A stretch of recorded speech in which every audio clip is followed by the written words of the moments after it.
నమస్తే అమ్మా. నమస్తే సార్. చింతలబేరంలో గోదావరి ప్రవహిస్తుంది కదమ్మా, ఏమన్నా చేనులు మునిగినాయమ్మా మీ? మాకు ప్రతి సంవత్సరం కూడా ఇదే పరిస్థితి అండి.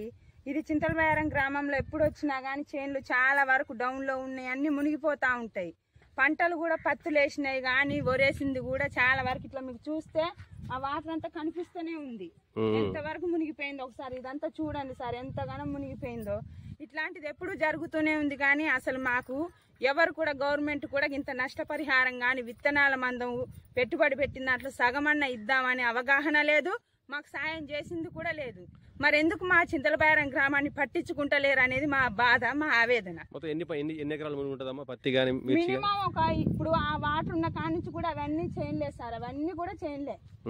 ఎట్లా లేదన్నా 15-20 ఎకరాలు లాకుంటదా డౌన్ లో అంతా కూడా. ఇప్పుడు గత సంవత్సరం కూడా వచ్చింది కదా వరదలు, అప్పుడు నష్టపరిహారం రాలేదా? కూడా ఇంతవరకు అసలు ఇంతకు ముందు వచ్చిన 2022లో 23లో వచ్చింది ఇదంతా మునిగింది, ఇదంతా పారేసింది, ఇక్కడ వరకు వచ్చింది ఇదంతా మొత్తం.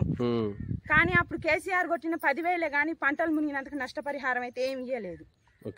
అంతే సార్, ఇక్కడ జరిగే పరిస్థితి ఇది. మమ్మల్ని పట్టించుకునే వాళ్ళైతే ఎవరు లేరు. దీన్ని తీసుకెళ్తాం ఉన్నతాధికారుల దృష్టికి. అధికారులు అనేది కొంచెం మాకు సాయం చేయాలని రైతుల పరంగా, నేను కూడా ఒక రైతునే, ఒక రైతు ఒక భార్యనే, మాకు ఒక సాయం చేయాలి, ఎంతో కొంత నష్టపరిహారం అందించాలని మేము కోరుకుంటున్నాం.